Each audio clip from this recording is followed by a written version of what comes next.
Most farms grow food, but these farms create fear, mystery, and things you never imagined. From a farm where spiders are harvested by the millions to one where glowing mushrooms are grown in total darkness, to another farm of animals believed to bring supernatural luck. These aren't typical farms. They're some of the strangest and most disturbing places on Earth. Now, let's dive into the most bizarre farms ever created. Number 12. Iceland's volcanic greenhouse empire. Iceland figured out how to turn volcanoes into vegetable gardens. Seriously, geothermal greenhouse farms use volcanic heat to grow tropical fruits in subarctic conditions, creating the ultimate example of location hacking. When winter temperatures drop to minus 20 degrees Celsius outside, tomatoes and bananas ripen at perfect 25 degrees Celsius inside glass houses heated by Earth's molten core. The Friedhamari greenhouse operation grows over 300 tons of tomatoes annually using nothing but volcanic steam. Hot springs pipe geothermal water through underground heating systems, maintaining perfect growing temperatures year-round. The setup looks surreal. Snow-covered volcanic landscapes outside, lush tropical gardens inside. Workers harvest tomatoes while glaciers shine in the distance. But it gets weirder. These greenhouses operate restaurants where diners eat meals made from vegetables growing around their tables. Customers sip tomato soup while actual tomato vines hang overhead, heated by volcanic energy bubbling beneath their feet. The geothermal systems provide both heating and electricity, making these operations completely energy independent. Some facilities even generate excess power that gets sold to national grids. CO2 from volcanic vents gets captured and pumped into growing areas, supercharging plant growth through natural carbon dioxide enrichment. Iceland imports nearly all its fresh produce, but volcanic greenhouse farms are changing that equation. They prove that impossible locations become possible with creative energy sourcing. It's agriculture powered by planetary geology, farming that literally taps into Earth's fiery heart. Number 11. Thailand's crocodile empire. On Bangkok's outskirts lies one of the world's most dangerous farming operations, massive crocodile farms housing hundreds of thousands of prehistoric predators. The Samut Prakan Crocodile Farm claims over 100,000 crocodiles, making it the largest operation globally. These aren't conservation efforts or research facilities, they're commercial farms raising living dinosaurs for luxury leather, exotic meat, and traditional medicine. Workers navigate between concrete pools filled with Siamese and saltwater crocodiles. The primary product is high-end leather for luxury fashion brands. One crocodile hide produces premium material for handbags, belts, and car upholstery. The belly scales are most valuable, requiring precise harvesting timing. But leather isn't everything. Crocodile meat appears on restaurant menus as exotic delicacy. Some farms sell crocodile oil for healing properties and blood capsules as health supplements. The strangest twist? Security systems. Rural farmers use crocodile-filled moats to deter intruders and wild elephants. These living alarm systems protect property while generating revenue. Critics raise ethical concerns about animal welfare and illegal wildlife laundering, but demand remains strong, making crocodile farming extremely lucrative in Thailand's agricultural landscape. I have a question for you. First, I would like to say that it is possible to follow the greatest curiosities of our world every day. But to do so, you need to be subscribed to our channel. So, are you already subscribed? If not, take the opportunity to subscribe now. Also, take the opportunity to like the video so YouTube will recommend more videos from our channel. So leave your like right now. And now that you have done that, let's go! Number 10. Svalbard Global Seed Vault. Just 1,300 kilometers from the North Pole, in Norway's frozen Svalbard archipelago, the world's northernmost farm defies every natural law. Polar Permaculture Solutions grows fresh vegetables in repurposed shipping containers, powered by artificial light where nothing should survive.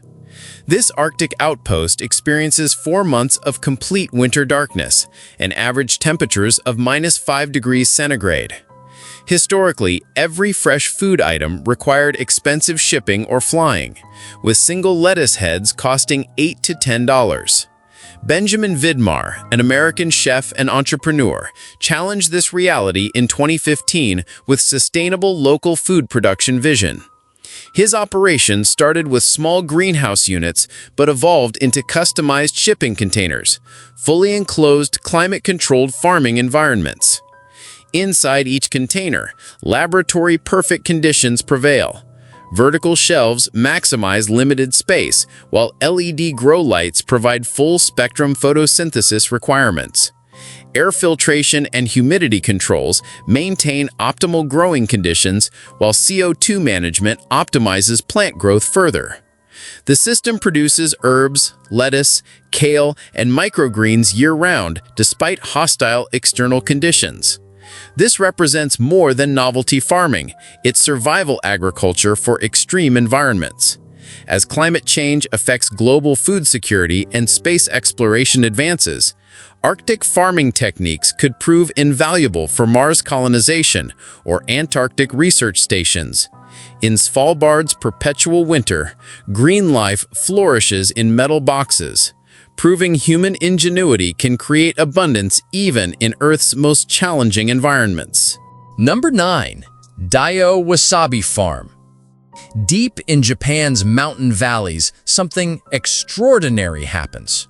Real wasabi grows here, not the fake green stuff you get at cheap sushi joints. This isn't your typical farm with tractors and barns. Picture crystal clear mountain streams, black mesh canopies, and farmers who treat each plant like a precious jewel. The Dayo Wasabi Farm in Nagano has been perfecting this art since 1915. These plants are picky beyond belief. Water temperature must stay between 46 to 64 degrees F constantly. Too hot? Dead plant. Too cold? No growth. The water flows through carefully crafted gravel beds that mimic natural stream conditions. Workers spend 3 years nurturing each root, checking water quality daily, adjusting shade levels, and praying the delicate plants survive. When harvest time comes, they use traditional shark skin graters called oroshi. The catch? Fresh wasabi loses its kick in 15 minutes. After 30 minutes, it's basically worthless.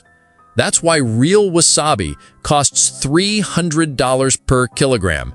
Japanese chefs pay premium prices for this green gold, having it graded tableside for the ultimate dining experience. It's farming turned into high-stakes performance art. Number 8. Pennsylvania's underground mushroom cities. Beneath Pennsylvania's Kennett Square lies a hidden agricultural empire. In abandoned limestone mines, millions of mushrooms grow in complete darkness. These subterranean farms produce over half of America's mushrooms in caverns that once echoed with dynamite blasts and mining equipment. The underground environment is naturally perfect. Consistent 53 to 57 degree Fahrenheit temperatures, high humidity, and zero sunlight. Farmers grow white buttons, creminis, portobellos, shiitakes, and oyster mushrooms in carefully controlled conditions. The process starts with composted horse manure and straw, inoculated with mushroom spores, and packed into growing beds. Automated systems maintain precise humidity and air circulation. Misting systems simulate rainfall, while temperature controls prevent overheating. Workers navigate dimly lit tunnels with headlamps, harvesting mushrooms by hand with specialized knives. The atmosphere is otherworldly, silent except for dripping water and utility cart rumbles. Some operations extend 50 feet underground, with multiple elevator shafts and miles of tunnels requiring maps for navigation. These underground farms employ thousands in tightly knit agricultural communities. Trucks drive directly into mines for loading. Conveyor belts transport products through subterranean networks. It's farming that looks like underground laboratories crossed with post-apocalyptic bunkers, producing 400 million pounds annually in absolute darkness. Number 7. Singapore's Vertical Fish Towers Farm. In space-starved Singapore, where farmland barely exists and population density ranks third globally, impossible agriculture becomes reality. Vertical fish farms stack aquatic systems in multi-story buildings, raising tilapia, catfish, and sea bass in industrial warehouses rather than traditional ponds. Apollo Aquaculture Group's high-tech facility looks like a modern warehouse from outside. Inside, multiple floors of fish tanks operate under artificial lights, managed by automation software and AI-powered water quality monitoring. This addresses food security in a nation importing over 90% of its nutrition. Singapore's 30 by 30 initiative aims for 30% local food production by 2030, making vertical fish farming critical infrastructure. Tiered tank racks hold thousands of gallons per level. Crane systems lift equipment, cameras, and water pumps to maximize efficiency while reducing labor costs. LED lighting and climate control simulate ideal conditions year-round, eliminating seasonal disruptions while enabling precise environmental control. These facilities produce over 500 tons of seafood annually, small but rapidly growing portions of total demand. More importantly, they serve as blueprints for other land-scarce cities like Hong Kong, Tokyo, and New York. Challenges include high startup costs, constant technology updates, and finding technicians trained in both aquaculture and software engineering. Still, investors see promise as Singapore pours millions into ag-tech incubators and urban farming research. Number 6. Saudi Arabia's Camel Farm. In Saudi deserts, where temperatures exceed 110 degrees Fahrenheit, farms exist solely for beauty. These aren't typical livestock operations. They're luxury compounds dedicated to breeding the most gorgeous camels on Earth. The King Abdulaziz Camel Festival offers over $60 million in prize money, making it the world's most lucrative animal beauty contest. These farms resemble five-star resorts more than agricultural sites. High walls protect camels from sandstorms. Staff live on-site in air-conditioned quarters, providing 24-hour care. Camels receive daily baths, brushing, and massages. Specialized diets maximize posture, coat shine, and muscular symmetry. Misting systems and shade structures protect their valuable coats from becoming dry or brittle. Beauty standards are specific and rigorous. Judges evaluate head shape, neck length, lip size and curvature, hump posture, and ear droop. Symmetry and proportions matter enormously. Long eyelashes and expressive eyes are highly prized. Different categories exist for various breeds, like the majestic Black Majahim and elegant lighter Wada. Elite farms provide spa treatments rivaling human facilities. Coats get rubbed with oils for luster enhancement. Some camels receive Botox injections to enhance lip or nose features. These farms preserve Bedouin cultural traditions while generating enormous revenues through competitive beauty standards. Number 5. Rotterdam's Floating Farm. In the middle of Rotterdam's industrial harbor, surrounded by cargo ships and cranes, sits something nobody expected: a dairy farm floating on water. This isn't some tourist gimmick. It's a working farm with 40 cows producing fresh milk daily. The entire operation sits on massive concrete pontoons, rising and falling with the tides. Inside this floating marvel, robotic milking systems work around the clock. The top deck houses the cows under a translucent roof. The middle level processes milk, and stores equipment. The bottom level keeps everything afloat. Here's the crazy part. These cows eat urban waste, spent grain from breweries, vegetable scraps from grocery stores, grass clippings from city parks. Rainwater gets collected and filtered on site. Cow manure becomes fertilizer through automated processing. The whole system operates independently, producing fresh milk that's bottled and sold locally. This floating farm launched in 2019 as a prototype for coastal cities threatened by rising sea levels. The Netherlands plans to expand this concept with floating chicken farms and greenhouses. When floods come, traditional farms drown, but floating farms, they just rise with the water, continuing operations like nothing happened. Number 4. Japan's robot rice fields. Picture this: rice fields where robots do all the work while farmers control everything from their smartphones. Welcome to Japan's automated rice farms, where ancient grain meets cutting-edge tech. These aren't your grandpa's paddies. We're talking GPS-guided tractors that plant seeds with millimeter precision, drones that spray fertilizer at optimal times, and AI systems that predict harvest dates better than weather forecasters. The Kubota Corporation runs test farms where a single operator manages hundreds of acres through tablet controls. Robots wade through flooded fields, their sensors measuring soil nutrients, water depth, and plant health in real time. When pests show up, automated systems release predator insects at exact coordinates. The weirdest part? These machines work 24/7, using night vision and thermal imaging to optimize growing conditions while humans sleep. Traditional rice farming demanded back-breaking labor, bending over plants all day in muddy water. Now, farmers sit in air-conditioned control rooms, monitoring dozens of screens showing field conditions, weather patterns, and crop analytics. The robots even harvest grain, sort it by quality, and package it for shipping. One farm in Niigata Prefecture increased yields by 40% while cutting labor costs by 70%.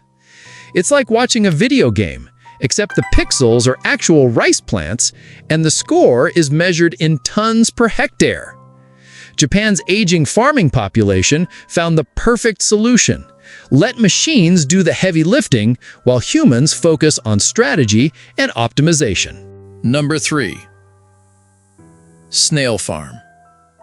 In Burgundy's countryside, something moves at nature's slowest pace. Snail farms stretch across grassy fields under protective netting, housing millions of gastropods destined for French dinner tables. This isn't hobby farming, it's serious agriculture, called helicisiculture. These operations supply restaurants with escargot, the famous French delicacy prepared with garlic butter and herbs. The farming process demands incredible patience. Spring brings mating season under controlled conditions. Each hermaphrodite snail lays 80 to 100 eggs in specially prepared soil. Baby snails hatch and move to outdoor parks with grass, shade netting, and frequent misting systems. They graze naturally while receiving calcium-rich supplemental feed essential for shell development. Growth takes 12 months minimum. During this time, farmers protect them from predators, monitor for diseases, and maintain perfect moisture levels. Too dry and snails become inactive. Too wet and they drown. Harvesting happens in autumn through slow manual collection. Then comes purging, keeping snails in clean containers to empty their digestive systems. Finally, they're processed for canning, freezing, or live restaurant delivery. French snail farms operate at nature's rhythm, where rushing means failure and patience creates profit. Number 2. Dong Tom Snake Farm. In Vietnam's Mekong Delta, one of Earth's most dangerous farms operates daily. Snake farms breed venomous and non-venomous serpents for venom production, traditional medicine, and culinary purposes. The military-run Dong Tom Snake Farm houses over 50 species, including cobras, kraits, vipers, and pythons, in a facility that's part laboratory, part restaurant, part cultural institution. Technicians in protective gear manually milk venom from deadly snakes, pressing fangs through membranes stretched over glass containers. This life-saving anti-venom protects bite victims across Southeast Asia. Separate areas house breeding programs, egg incubation systems, and feeding operations. Shallow pits writhe with hundreds of snakes coiled together in tangled masses. The facility also produces snake meat for restaurants. Python and cobra appear on menus as expensive delicacies, butchered on demand for freshness. Snake wine represents the most controversial product. Entire cobras coiled inside ethanol-filled bottles, sold as strength and vitality symbols. On-site restaurants serve snake soup, grilled snake, and various traditional preparations. Despite scientific purposes, these operations face criticism from conservation groups concerned about illegal wild harvesting, unsanitary conditions, and black market trading. Vietnamese authorities attempt regulation, though enforcement remains inconsistent. In agriculture driven by photosynthesis, snake farms thrive on venom, meat, and ancient beliefs in reptilian healing powers. Number 1. South Africa's Ostrich Kingdom's Farm. In South Africa's Little Karoo region, the world's largest birds create one of agriculture's most surreal spectacles. Ostrich farms raise thousands of 6-foot-tall birds capable of 70 km/h speeds and lethal kicks. During the early 1900s, ostrich feathers were white gold, more valuable than diamonds by weight. European high society demanded elaborate hat plumes, making Oudtshoorn the ostrich feather capital. Today's industry survives through meat, luxury leather, eggs, and tourism. Workers skillfully herd dangerous birds on foot, requiring expertise and courage. One ostrich produces over a square meter of premium leather, lightweight, durable, and featuring unique quill patterns instantly recognizable to luxury brands. The meat appears in restaurants as exotic delicacy, while eggs become artistic masterpieces. One empty shell holds 1.5 liters and gets transformed into lamps, jewelry boxes, or decorative keepsakes. Tourism adds another revenue stream. Farms like Kango Ostrich Farm offer educational experiences where visitors feed these prehistoric giants and learn about their ancestry. Craft shops sell feather fans, leather goods, eggshell art, and dried meat snacks. South Africa remains the world's largest ostrich product producer, though other countries develop growing industries. Few agricultural sites compared to hundreds of massive birds stampeding across dry savanna, feathers flying and legs pumping in thunderous displays. Still curious? Then don't stop now. The next mystery is already waiting for you. Just click the video on screen. I saved it just for you. See you there, curious one.